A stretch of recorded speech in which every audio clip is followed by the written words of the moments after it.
할렐루야, 반갑습니다. 여러분 그럴 때 있지 않아요? 안전핀이 뽑힐 때. 소화기에 보면 안전핀이 있습니다. 뽑히면 터져요. 그리고 수류탄에도 안전핀이 있죠? 뽑히면 터집니다. 저도 그럴 때가 있더라고요. 지난주에 그런 일이 있었습니다. 엄청 화가 나고 제가 짜증나는 일이 있었어요. 저는 어쩔 때 화가 나냐? 내가 무엇인가를 계획을 다 해놨어요.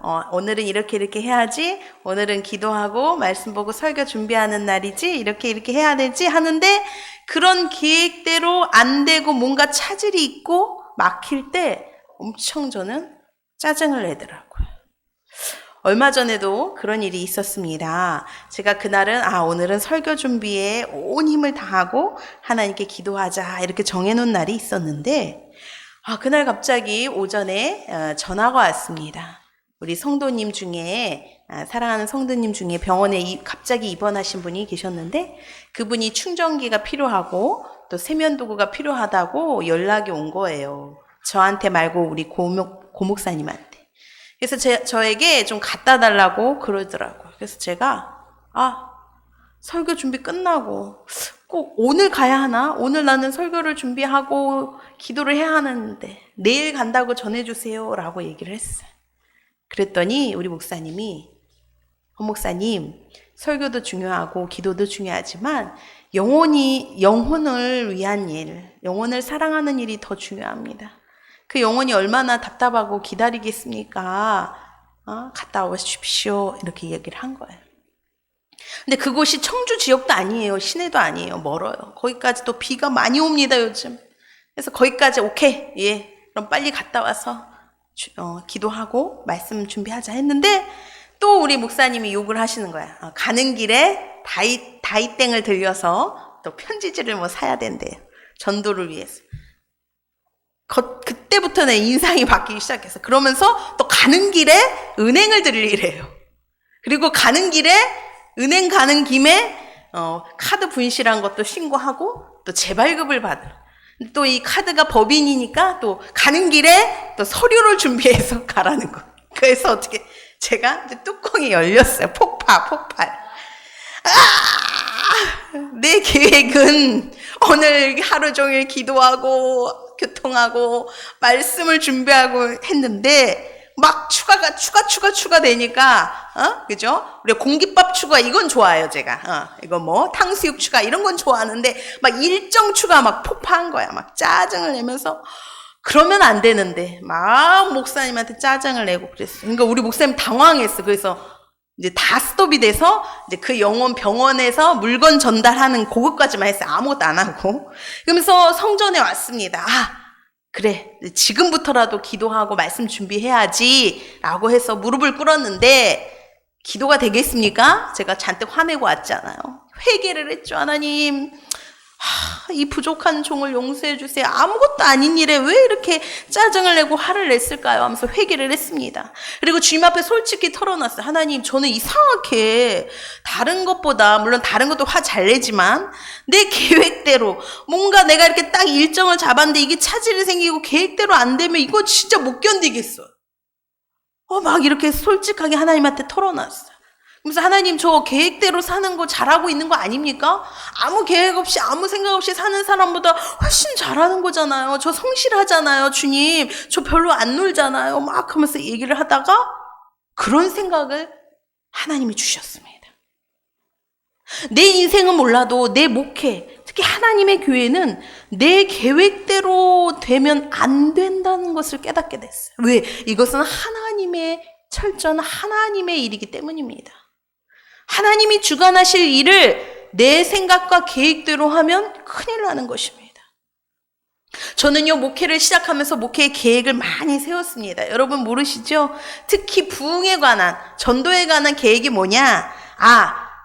내가 목회를 하면 첫 번째, 1년이 차에는 5명으로 시작하지. 우리 성도, 우리 특히 가족만으로 시작을 했으니까 5이야. 그 다음에 2년 차가 되면 이 5명이 무조건 1명씩은 전도할 거야. 그러면 10명이 될 거야. 그러면 3년 차는 10명이 또 전도를 해. 그러면 어떻게 해요? 2배로 20명이 될 거야. 그러면 4년 차는 그 20명이 전도해서 40명, 5년 차는 얼마? 80명, 6년은 160, 7년은 320, 8년째는 자, 수학이 안 되니까 8년째는 640, 9년째는 1280, 10년째는 2560명이 되는 게 제 목표예요. 아우, 깔끔하지 않습니까? 10년 되면 우리 2560명. 좋아요. 이제 번호법 뽑아야 돼. 은행에서 이거 띵동 이거 뽑아야 돼. 이거 갖다 놓을 거예요. 그런데 중요한 건 지금 몇 년 차입니까? 3년 차야. 3년 차면 몇 명 돼야 돼요? 20명 돼야 돼. 그러나 돌아보고 돌아봐도 없더라. 이 계획대로 안 되는 거예요. 그러니까 마음이 무너지는 거야. 하나님 어떻게 해요? 나는 이런 계획을 세웠는데 하나님 어떻게 된 것입니까? 나는 그렇게 계획했을지라도 하나님과 나는 다른 계획을 갖고 있었다라는 거. 그걸 깨닫게 해주시더라고요. 그러면서 나의 이제 모든 계획을 내려놓고 이제는 나는 무계획이 계획이다. 계획하지 말자. 나의 목회는 하나님께 전적으로 맡기고 하나님의 인도하심 따라 가야 되겠다 하면서 그렇게 다짐을 하고 그렇게 기도를 하였습니다. 그러니까 마음이 굉장히 편안해지더라고요. 왜? 20명이 안 돼도 편안하고 그런 숫자 채우고 성장하고 양을 늘리는 거 그거 이제 다 내려놓기로 했어요. 그런데 이게 무계획이다 이렇게 얘기했어요. 우리 고목사님의 저는요 이제 목회 계획은 무계획입니다. 무계획이 내 계획입니다. 이렇게 말을 했고 보니까 너무 성의가 없는 것 같아. 아니 세상에 무계획이 계획이 뭔가 목회 철학 비전 뭐 이런 게 있어야 되는데 막 그런 걸 고민했어요. 여기서 물 한 모금 고민하다가 이번 주 수요일이었어요. 수요 예배를 드리는데 우리 고목사님이 설교를 하시는데 막 예수님의 죽으심과 부활에 관한 막 설교와 영상도 보여주시는데 제가 굉장히 은혜를 받았어요. 그러면서 이런 생각을 했어요. 그래 예수님 부활하셨지. 이건 놀랄 일도 아니지 않습니까? 늘 알지만 예수님 부활하셨어. 부활 그래 죽은 자가 살아난 거야. 이거 부활인데 여러분 여기 주목하셔야 돼요. 이게 중요한 얘기 나와요. 죽은 자가 살아나는 게 부활이잖아요. 그죠? 그래 이거 부활이야. 하면서 내 머릿속에 그날 하나님께서 주신 딱 생각이 있었어요. 작년에도 제가 굉장히 강조했던 말이에요. 뭐냐? 하나님은 죽은 자를 살리시고 없는 것을 있게 하시고 안 되는 것을 되게 하신다. 들어본 말입니까? 예, 작년에 제가 많이 강조했던 말을 하나님이 다시 한번 새기게 하신 거예요. 그러면서 맞아. 내가 그렇게 외쳤었지. 다 잊어버렸네? 다 까맣게 모르고 있었네? 까먹었네? 하면서 그 말씀을 계속 그날부터 묵상하기 시작했어요. 사실 이 말이 어디서 발생했냐면 여러분 기억나실 거예요. 우리 성도님들은 작년에 제가 이제 늦게 정말로 늦게 막둥이를 이제 임신을 하게 됐지요. 그러는 과정에서 제가 좀 몸이 안 좋아서 여러 가지 좀 힘든 그런 과정이 있었습니다. 그런데 임신 초기에 갑자기 하혈을 하고 막 덩어리가 쏟아내고 그리고 배가 아프고 유산을 생각할 정도의 그런 상황이 돼버렸어. 여자들은 아실 거예요. 그죠? 너무 마음이 아프고 고통스럽고 많이 눈물을 흘린 다음에 이제 산부인과를 달려갔습니다. 그러면서 초조하게 하나님 어떻게 해요? 이게 안 됐나 봐요. 잘못된 것 같아요. 불안한 마음에 기다리고 있을 때 하나님이 저에게 나지막한 소리로 그때 말씀하셨다고 했지요. 뭐라고요? 네가 나를 믿느냐? 예, 믿습니다. 얼른 대답했죠. 이런 거는 망설일 필요가 없죠. 근데 어떻게 믿느냐라고 했어요. 지금 물어보면요 되게 당황할 것 같은데요. 저는요 어떻게 그런 말을 했는지 당황하지도 않고 그 말이 떨어지자마자 이렇게 대답했습니다. 네, 하나님은 죽은 자를 살리시며 없는 것도 있게 하시고 안 되는 것도 되게 하실 줄 믿습니다. 아멘. 이렇게 제가 고백을 해버린 거예요. 그러면서 제 마음속에 하나님이 이거 우리 아이를 지켜주시겠구나. 하나님은 죽은 자도 살리시고 안 되는 거 되게 하시고 없는 거 있게 하신다고 했지.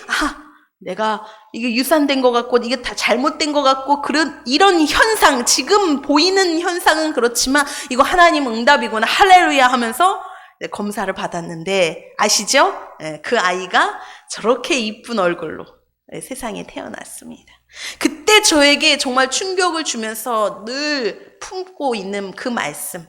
나는 이제 평생에 하나님은 죽은 자를 살리시고 없는 것도 있게 하시고 안 되는 것을 되게 하신 이 하나님을 내가 꼭 붙들어야지 라고 그때 결단을 하고 다짐을 했어요. 그러나 세월이 조금 지나니까 잊어버리고 이 말씀도 잊어버리고 묻혀지고 말았는데 다시 한번 이번 주에 하나님이 나의 목회 철학 계획 이런 것을 생각할 때 이 말씀을 기억나게 해 주셨습니다.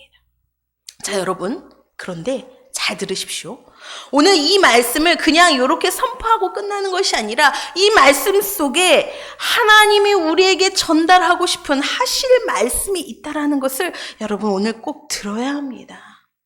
첫 번째입니다. 하나님은 죽은 자를 살리시고 라고 했어요. 자, 죽은 자가 살아났다. 이거 부활이에요. 그렇죠? 부활하신 분은 누구지요? 예수님입니다. 우리도 부활하지만 예수님입니다. 이거 부활의 예수님 얘기잖아? 이건 아까 말씀드렸어요. 그럼 두 번째, 없는 것도 있게 하시고 라고 하셨어. 없어. 아무것도 없어. 근데 있게 하신대. 자, 아무것도 없는 건 한자로 뭐예요? 무. 있는 거는 유. 무에서 유를 만들어내는 것을 이거를 한자로 뭐라고 하죠? 창조. 그렇죠. 창조입니다. 이거 창조의 하나님 이야기네? 두 번째가 창조 하나님을 얘기하는 거예요. 자, 세 번째 봅시다. 안 되는 것 되게 한대요. 안 돼. 안 되면 안 되는 거예요. 그렇죠? 불가능한 거예요. 그런데 그것을 가능하게 한대. 이거는 능력자나 하는 거지 우리는 안 돼요. 안 되면 끝까지 안 돼야 돼. 근데 이건 능력이네? 이거 성령의 능력이네. 아멘? 이렇게 생각을 해보니까 부활의 예수님, 창조의 하나님, 성령님의 능력이 성령님, 이거 삼위일체 하나님이네? 이거 내가 그냥 어쩌다가 우연히 고백하고 내 생각대로 말한 것이 아니라 이건 말씀에 있는 하나님의 속성, 삼위일체 하나님을 이야기하고 있는 거구나 라는 것을 깨닫게 됩니다. 그리고 오늘 말씀에도 그거는 정확하게 성경에 기록되어 있습니다. 로마서 4장 17절 한번 읽어볼까요? 시작!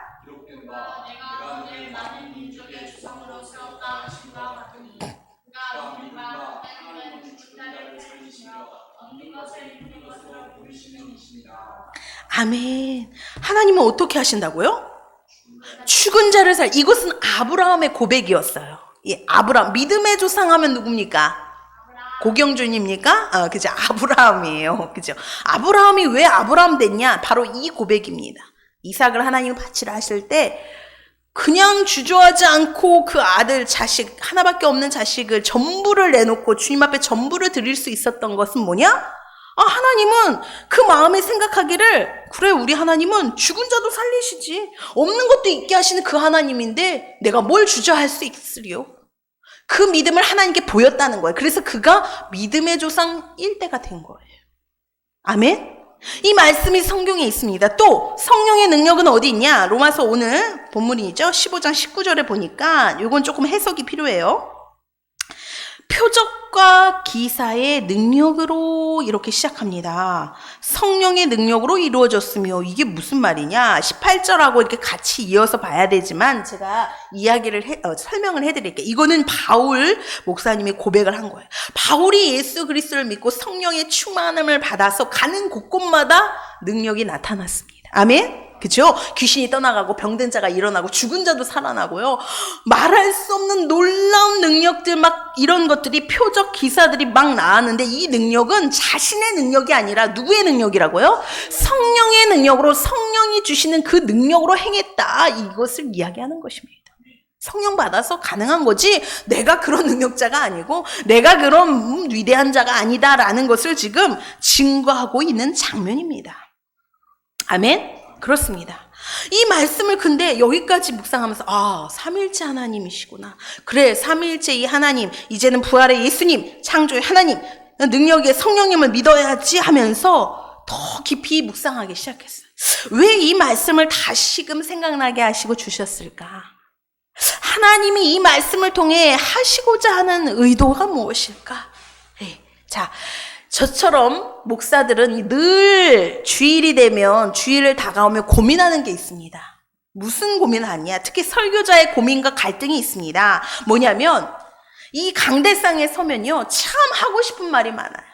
설교를 준비할 때 나는 할 말이 없어. 나는 전할 말이 없는데, 이거 고민하는 목사님 별로 없어요. 너무 하고 싶은 말이 많아. 너무 선포하고 싶은 말, 전하고 싶은 말, 은혜스러운 말, 이런 것들이 무궁무진합니다. 특히 말씀을 늘 묵상하는 중에 무릎을 탁 치면서 이거야 이거. 이 말씀을 우리 성도들에게 하면 은혜 받겠다. 야, 이 말씀 전하면 진짜 놀라워하겠다라는 말씀들이 있습니다. 그런데 중요한 거는 그런 깨닫고 좋은 은혜의 말씀은 너무 많은데 그 중에서 이번 주 오늘 이 시간 주일 11시 이때 하나님이 우리에게 하시고 싶은 말, 하나님이 우리에게 꼭 전하고 싶은 그 말을 캐치해서 전해야 하는 것이 우리의 사명이에요. 근데 내가 하고 싶은 말, 내가 전하고 싶은 그런 여러 가지 선포하고 싶은 그 말을 다 누르고 그걸 다 버리고 그것을 다 내려놓고 내가 자랑하고 싶고 나를 드러내고 싶은 그 좋은 말씀들을 다 내려놓고 하나님이 하고 싶은 말을 전해야 한다는 것이 우리의 갈등입니다, 사실. 저도 오늘 그래서 설교 원글을 3번이나 바꿨어요. 제가 하고 싶은 말을 막 멋있게 와, 이거 완벽해. 이거 어디다 제출할까? 이 정도로 막 원고를 써놓고 감탄을 했어요. 그러다가 이 원고 자체를 감탄하고 있는 내 자신을 보면서 이거 아니다. 이거 접어야 되겠다. 내가 나를 보고 감탄하고 있는 이 사실은 이거는 하나님이 원하지 않는 거구나. 하나님을 드러내고 하나님이 하고 싶은 말을 해야 되는데, 그래서 버렸어요. 또 버리고. 오늘 새벽까지 새벽에 정리한 말씀을 오늘 증거하는 것입니다. 자, 그럼 오늘 하나님의 하고 싶은 말, 설교 제목이 오늘 죽은 자를 살리시고 없는 것을 있게 하시고 안 되는 것을 되게 하시는 이 말씀을 주신 하나님이 이 의도는 무엇인가 하나씩 살펴보도록 하겠습니다. 아멘. 자, 첫 번째, 죽은 자를 살리시고. 자, 죽음을 먼저 생각해 봅시다. 우리 인간은요, 누구나 죽음을 어떻게 해요? 좋아하나요? 그건 좀 사이코지요. 죽음을 두려워하고 무서워합니다. 그죠? 그리고 죽음에 이르는 여러 가지 질병들, 그죠? 암이라든지 이런 거 굉장히 무서워하고 끔찍하게 생각해요. 우리는 코로나19라는 이걸 겪고 왔잖아. 우리 시대는, 그죠? 코로나. 이걸 겪으면서 이 바이러스 때문에 사람들이 죽고 입원하고 이런 것을 보면서 엄청난 죽음의 공포에 전 세계가 벌벌벌 떨었어요. 그렇죠? 그렇습니다. 인간은 늘 죽음을 두려워합니다. 아무리 인공지능이 발달하고 챗봇 GPT가 개발이 되고 의학이 발달하고 첨단 과학 기술이 발전하고 우주를 정복할지라도 정복 못하는 유일한 한 가지가 무엇입니까? 인간이 죽음이라는 그 숙제는 전혀 정복할 수가 없어요. 해결할 수도 없고 그것이 바로 인간의 한계입니다. 그래서 사단 마귀가 이것을 노리는 거예요, 여러분. 잘 들어보세요. 이게 마귀의 공격이 됩니다. 무엇이냐? 우리가 죽음을 두려워하고 건강을 위협하는 이 모든 요소, 이 공포를요, 이것을 마귀가 전형적인 수법으로 우리를 공격하고 있어요. 그래서 사람들은 두려워서 자꾸 어떤 것을 의지하려고 합니다. 죽음이 무서워서 의지하려고 해요. 무당들, 특히들 목숨을 노리고 귀신들은요, 인간을 위협해요. 야, 너 이거 안 하면 죽일 거야. 네 자식 가만 안 둘 거야. 니네 다 걷어갈 거야 하면서 죽음으로 귀신은 우리를 협박을 해요. 그리고 특히 교회 이단 사이비들이 있죠. 지옥의 공포를 조장해가지고 사람들을 위협합니다. 야, 너 이러다가 지옥 가? 이미 구원받은 백성임에도 불구하고 야, 너 내 말 안 들으면 지옥행이야 하면서 겁박을 주고 공포심을 유발해서 벌벌벌 그 앞에 무릎 꿇고 벌벌벌 순종하고 복종하게 만드는 것이 바로 지금의 현대의 문제입니다. 또 TV 매스컴에 보면 웰빙이다, 웰다잉이다 하면서 건강 무지무지 신경 써요. 건강 관련된 채널이 얼마나 많은지 몰라요. 채널 돌리면요, 아침 나절에는 내내 건강이에요. 건강. 이걸 먹어야 됩니다. 저거가 건강에 좋습니다. 계속 나오고요. 또 어떤 사람은요, 관리해야 된다, 운동해야 된다. 연예인들도 다 운동에 다 꽂혀 있어요. 어떤 사람은 운동하냐고요? 결혼도 안 해요. 매일매일 운동하고 관리하고 건강하고 오래 살아야 되니까 막 이렇게 하고 그게 전부인 양 그렇게 살아갑니다. 여러분, 물론 우리는 그렇게 아무리 관리하고 운동하더라도 죽음 피할 수 있나요? 건너뛸 수 없습니다. 우리의 신앙은요, 이제부터는 정말 죽은 자도 살리시는 그 부활의 예수님을 믿는다면 우리는 이제는 더 이상 죽음을 두려워하지 않는 신앙이 돼야 될 줄 믿습니다. 온전히 다시 살리시는 부활이 있기에 우리는 천국을 바라보며 오늘도 죽음을 이기고 죽음을 넘어서면서 살아가는 사람들인 줄 믿습니다. 우리는 이젠 죽을까봐 걱정 안 해도 돼요. 아플까봐, 나 큰 병 걸리면 어떡하지? 나 이렇게 하다가 죽으면 어떡하지? 염려하지 마십시오. 이런 사람 마귀의 밥이 됩니다.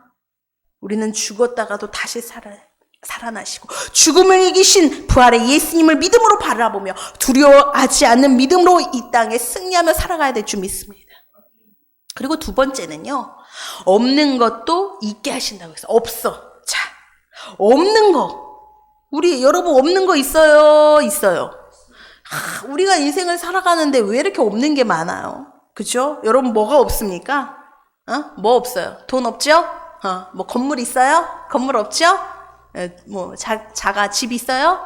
뭐 외제차 있어요? 주식 있어요? 뭐 없어. 다 없어. 뭐 유산도 없고 뭐 고급 아파트 있어요? 없습니다. 다 없어. 그렇습니다. 마귀는요, 우리가 없고 없는 것을 자꾸 부각시켜서 우리를 곤란하게 빠뜨려요. 자, 인간은요, 늘 없는 것에 목매여 있어요. 늘 없는 것을 불안해하고 염려합니다. 그래서 요즘은요, 야, 우리 이렇게 어렵고 돈도 없고 아무것도 없는데 백도 없는데, 야, 자식을 어떻게 키워? 낳지마. 포기. 야, 결혼은 무슨 돈도 없는데 무슨 결혼 포기. 자, 이런 시대를 살아가고 있어요. 자, 우리가요, 사회 시간에 배웠어요. 지금은 무슨 시대라고 해요? 경제 구도로 따지면 지금은 무슨 시대입니까? 무슨 시대요? 자본주의 시대라고 들어봤죠? 네. 자본이 우리는 힘이 되는 시대예요. 이 자본주의라는 말은요, 돈을 이용해서 노동력을 사서 그래서 이익을 추구하는 경제 구도다. 이것을 자본주의 사회라고 합니다. 그렇죠. 이거는 즉 권력을 위해서 우리가 돌아가는 삶이 아니라 계급 위주의 삶을 살아가는 것이 아니라 우리는 돈이 능력이고 돈이 권력이고 돈이 힘인 그런 자본주의 시대를 걷고 있어. 근데 이게 장점이 있어. 자본이 힘이 되는 세상이기 때문에 많은 사람들이 풍요롭고 많은 혜택을 누리고 그저 돈이 있으면 인간답게 살아가는 것 같아. 그런데 문제가 뭐냐? 문제는 너무 이 자본이 중요하다 보니, 물질이 중요하다 보니, 돈이 이게 우선순위가 되다 보니까 모든 것이 거기에 다 꽂혀 있는 거예요.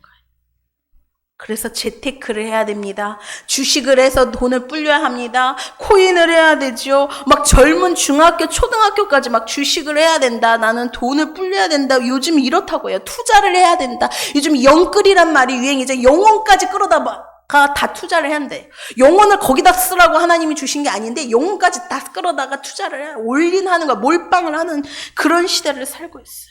이게 마귀의 작전입니다, 여러분. 마귀는 우리를 늘 비교하게 해서 우리가 없고 없는 것을 묵상하게 하고 그걸 크게 조장해서 우리를 불안하게 하고 우리의 자존감을 떨어뜨리고 그래서 우리가 원망불평하고 그렇게 살아가게 만드는 것이 작전입니다. 옛 구약시대 이스라엘 백성 여러분 기억하시지 않습니까? 광야에서 하나님이 만나도 주시고 메추라기도 주시고 물도 주시고 생수도 주고 모든 걸 다 주심에도 불구하고 하나님 우린 이것도 없어요. 저것도 없어요. 없어. 없는 것만 묵상하고 불평불만하다가 하나님의 심판받고 다 광야에서 죽게 되는 그 안타까운 그 사연, 그 스토리 우리 다 알지 않습니까? 지금도 마찬가지입니다. 마귀는요, 없고 너 없잖아. 너 돈 없잖아. 없고 너 아무것도 없잖아. 우리의 없는 것을 묵상하게 만드는 것이 마귀의 전략이에요.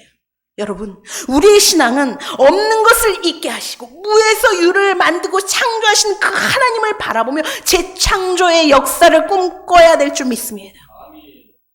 여러분, 아무것도 없습니까? 진짜 없습니까? 고린도후서 6장 10절에 하나님이 이렇게 말씀하셨어요. 같이 읽어볼까요? 시작. 근심하는 자 같으나 항상 기뻐하고 가난한 자 같으나 많은 사람을 부요하게 하고 아무것도 없는 자 같으나 모든 것을 가진 자로다. 예, 우리는요, 예수 믿는 우리, 예수 믿고 하나님의 자녀가 된 우리는요, 근심이 많은 것 같은데 항상 기뻐한대. 가난한데, 분명히 가난한 것 같은데 많은 사람을, 본인도 가난한데 많은 사람을 살리고 부유하고 부자로 만든대요. 그리고 중요한 거, 아무것도 없는 자 같으나, 우리 아무것도 없잖아요. 그렇죠? 아무것도 없는 것 같은데 뭐래요? 모든 것을 가진 자래. 할렐루야. 여러분, 모든 것을 가진 자입니다. 모든 게 뭐예요? 그렇지. 모든 것 대신 하나님입니다. 하나님을 가지면 다 가진 거야. 그래도 아직도 여러분이 가난하다고 생각이 되십니까? 여러분은 모든 걸 가진 부유한 사람입니다. 이 세상 최고로 다 가진, 최고의 것을 가지고 모든 전부를 가진 가장 부유한 사람이 바로 여러분이에요. 근데 왜 없고를 묵상해야 합니까? 저는 믿음으로 살면요, 이 없는 것에 묵상하지 않을 줄 알았어. 근데 우리 자녀들도 믿음으로 어릴 때부터 믿음으로 기도로 키워서 뭐 그런 것을 개의치 않을 줄 알았어. 근데 우리 딸이 그러더라고. 엄마. 나만 핸드폰이 이렇게 구식이에요. 다른 친구들은요, 아이폰 14 프로 제일 좋은 거 다 갖고 있어요. 그래서 내가 놀란 거야. 그거 아이폰 14 프로가 하나에 100만 원 넘잖아요. 야, 그걸 학생들이 다 갖고 있다니. 참 부모들 진짜 대단하다. 근데 저는요, 이제야 세븐이에요. 어떻게 이럴 수도 있어요. 하면서 물론 그냥 그렇게만 얘기했어요. 근데 그걸 보면서 우리가 아무리 신앙이 있고 없는 것을 있게 하시는 그 하나님을 바라봐도 우리는 현실이 이게 불평불만이 되는 거죠. 한숨 나오는 거예요. 여러분, 괜찮습니다. 우리는 모든 걸 가진 자라는 거예요. 이제부터 내가 없는 것을 바라보지 말고 없는 것, 그것을 문제 삼지 않고 하나님을 바라보고 모든 것 대신 주님을 바라보는 저와 여러분의 신앙이 되기를 소망합니다. 세 번째, 안 되는 걸 되게 하신다. 이거 잘 들어야 돼요. 자, 안 되는 거. 여러분, 안 되는 거 있습니까? 안 되는 거 있나요? 어른 되면 다 될 줄 알았죠? 다 할 수 있을 줄 알았죠? 어른 돼 보십시오. 안 되는 게 더 많습니다. 대학 졸업하면 다 할 수 있을 줄 알았어.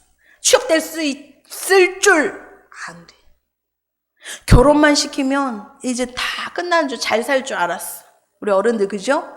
근데 그렇지 않더라는 거야. 인간은 끊임없이 실패를 경험하며 삽니다.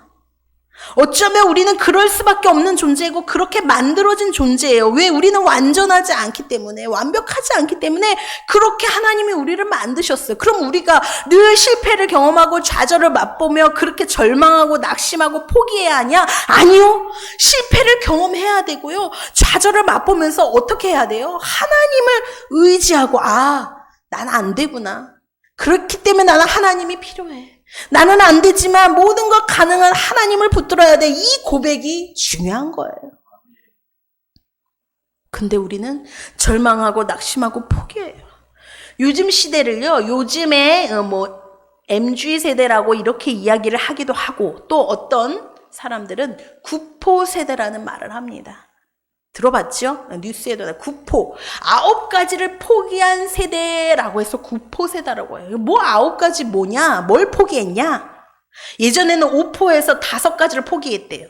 좀 지나니까 7포래요. 7가지를 포기했대요. 근데 요즘에는 9포래요. 9포, G포도 아니고 9포가 뭘까? 들어보십시오. 9포 세대. 다 9가지를 포기했대. 첫 번째, 돈이 없어서 연애를 포기했대요. 그러니까 연애를 못하니까 결혼을 포기했대요. 결혼을 안 하니까 출산, 아기 낳는 걸 포기했대요.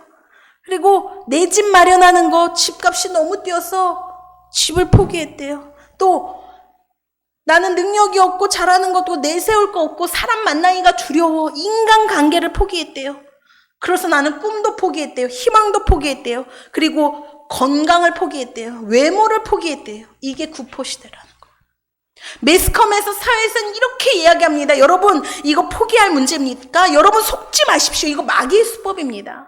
세상 사람들은 이걸 다 포기한다고 하지만 우리는 포기하지 말아야 합니다. 성령의 하나님, 그 능력의 하나님을 붙들고 모든 것이 되어지고 가능한 그분을 의지하며 안 되는 것 되게 하시는 그 성령의 하나님을 바라보며 일어서야 될 줄 믿습니다. 우리가 성령의 능력하면요, 성령의 능력을 받아야 합니다. 성령 충만 받아야 합니다. 늘 교회에서 외치고 있어요. 그러면서 저도 그걸 고민했어. 성령의 충만을 못 받아서 이렇게 전도가 안 되는 것인가? 부흥이 안 되는 건가? 우리 자녀가 변화가 안 되는 건가? 뭐가 문제인가? 성령의 능력을 받아야 돼. 막 기도를 했습니다. 그런데 엊그저께 금요일날 TV에 기독교 TV에 제4차 로잔 대회를, 세계 로잔 대회를 위해서 내년에 열리죠. 그래서 전 세계에서 기도 대성회를 이제 인천에서 가졌습니다. 전 세계 수백 개의 그 나라에서 성도들이 모여가지고 함께 기도하며 함께 말씀을 듣고 그러한 대회가 선포가 되었지요. 거기서 유기성 목사님이 그런 말씀을 하시더라고요. 여러분, 성령의 능력은 막 하늘에서 불이 떨어지고 능력을 받고 기적을 일으키고 막 바다를 가르고 그런 일들로만 여겨지는데 그렇지 않습니다. 자신도 그렇게 여겼대요. 성령의 능력을 받으면 뭔가 보여지는 능력, 기적, 이적 막 불이 떨어지고 이런 것을 받으려고 얼마나 발버둥치고 기도했는지 모른대요. 근데 저도 그랬습니다. 저도 동감합니다. 저도요. 무릎 꿇으면서 기도하면서 처리하면서 막 울부짖으면서 막 하나님 능력을 달라고 신유의 능력을 기적을 막 보여달라고 막 그렇게 했어요.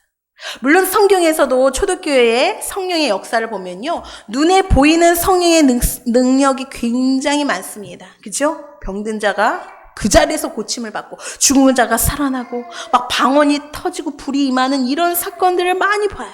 그러나 여러분, 이것도 진짜 능력인데 진짜 성령이 계시고 내 안에 오면요, 어떤 일이 일어날까요? 여러분 안에 성령이 계십니까? 나는 계신지 안 계신지 모르겠는데요. 계십니까? 성령이 계시면요, 가장 큰 변화, 불을 받고 기적을 행하는 능력을 받는 것보다 더 중요한 변화는 바로 내가 변화되기 시작한다는 거예요. 내가 바뀌어진다는 거예요. 가장 안 되는 것이 되는데요, 그게 안 되는 게 뭐냐? 바로 여러분 자신입니다. 이 세상에 안 되고 안 되는 거 많지만요, 가장 안 되는 게 뭔 줄 알아요? 사람 마음이에요. 나 자신이에요. 내가 변화되는 게 이게 안 돼요. 오죽하면 세상 말로 사람 죽을 때까지 안 변합니다. 안 고쳐집니다. 고쳐 쓰는 게 아니에요, 사람은 하면서 그런 이야기가 나옵니까? 그러나 이 안 되는 내가 바꿔지기 시작하는 게 바로 성령의 역사입니다. 제가 그 막 영상을 보면서 같이 나라 민족을 위해 복음을 위해 기도합시다 해서 우리 하은이랑 저랑 막 이제 TV를 보면서 기도를 했어요. 근데 저도 모르게 막 눈물이 나는 거예요. 그러면서 그때 느껴지는 거예요. 내가 나라와 민족을 위해 저 땅끝, 저 알지 못하는 그 열방을 위해 기도할 때 이렇게 눈물이 쏟아지고 막 회개가 터지고 막 영원히 불쌍한 마음이 들고 막 하나님 뜻대로 살아보려고 막 몸부림치고 있는 내 자신을 보면 이것이 바로 성령의 역사라는 거예요. 아니, 내가 이기적인 내가, 이 부족한 내가 왜 몸부림칩니까? 하나님 뜻대로 살려고 합니까? 왜 기도하면서 맨날 예배, 아침 예배 여기 들을 때마다 매일 눈물을 흘려가지고요, 이게 예배가 안 되잖아요. 저는 아침 오전 10시 예배가 있거든요. 왜 그럽니까? 나는 성령의 능력을 못 받은 자인 줄 알았는데 이미 가장 큰 성령의 능력을 받은 자구나. 여러분, 여러분에게 이미 성령은 임하고 계십니다. 누구보다도 강하게 역사하고 있습니다. 내가 작은 죄를 지으며 회개하고 싶은 마음이 아프고 갈등하고 있습니까? 교회를 위해서 기도하고 있나요? 내가 하나님 뜻대로 살아보고자 애쓰고 있나요? 말씀을 붙들고 살아가고 있나요? 여러분이 이미 성령의 충만함을 받으신 사람들입니다. 세상 사람들은 안 돼, 다 포기해, 안 돼, 구포야, 다 할 수 없어 외칠 때 우리는 절대 포기하고 절망할 수 없습니다. 왜? 내 안에 성령님이 계시기 때문입니다. 이미 와 계신 그 성령님, 그 성령님의 능력을 의지해서 우리는 나아가야 될 줄 믿습니다. 그래서 할 수 있다, 해보자, 하면 된다, 이 불굴의 신앙으로 오늘도 우리는 살아가야 될 줄 믿습니다.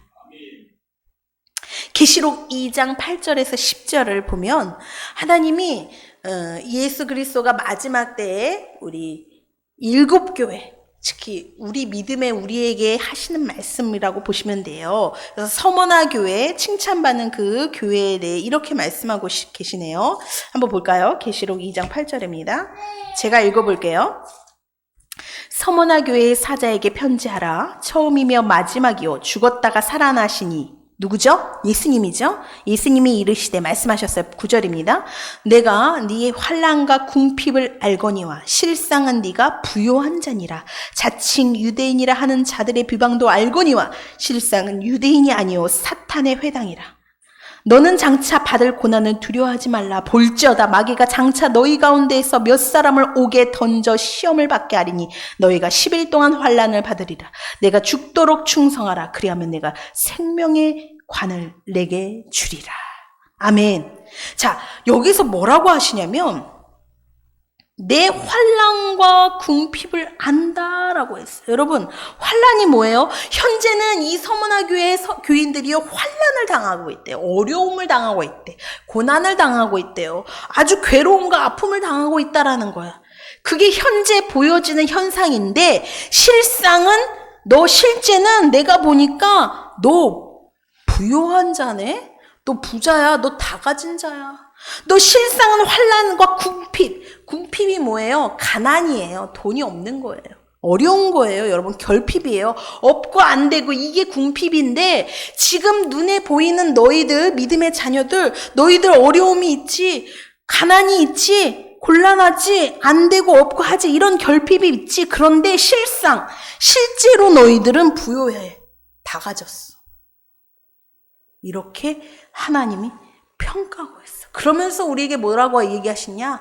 얘들아, 앞으로 너희 시대에 있을 고난을 두려워하지 마.